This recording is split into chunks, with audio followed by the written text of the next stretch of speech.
दुनिया के लिए एक जनवरी नया साल हो सकता है, लेकिन ये भूल मत जाना कि हमारे लिए समय सिर्फ तारीखों से नहीं, प्रकृति से चलती है। कैलेंडर बदलने से साल नहीं होता है। साल नया तब आता है जब धरती अपनी धड़कन बदले, पेड़ों में नई कोपलें आए, हवाओं में मौसम की आहट हो और नदियाँ नई ऊर्जा बहने लगे।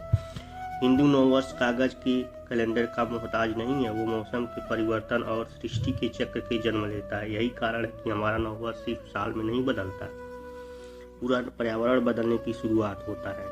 किसान नई फसल की तैयारी करता है, पक्षी नए घोंसले बनाते हैं, धरती खुद को फिर से जीवित करता है। और सोचने वाली बात यह है कि जिस समय हम नया वर्ष आता है उसी अप्रैल फूल कहा गया है, जबकि सच्चाई ये है कि जो प्रकृति से कटकर सिर्फ तारीखों में जीता है वही सबसे बड़ा मूर्ख होता है। और जो काम अपने मूल को भूल करके प्रकृति से हटता है उसको वजूद मिट जाता है। समझ गए?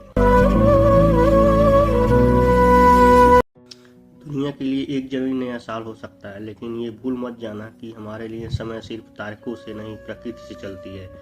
कैलेंडर बदलने से साल नहीं होता है। साल नया तब आता है जब धरती अपनी धड़कन बदले, पेड़ों में नई कोपलें आए, हवाओं में मौसम की आहट हो और नदियाँ नई ऊर्जा बहने लगे।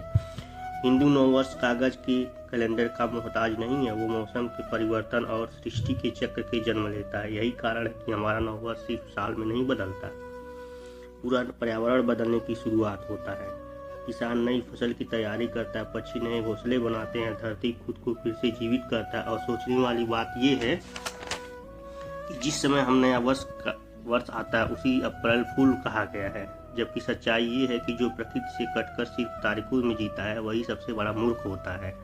और जो काम अपने मूल को भूल करके प्रकृति से हटता है उसको वजूद मिट जाता है। समझ गए?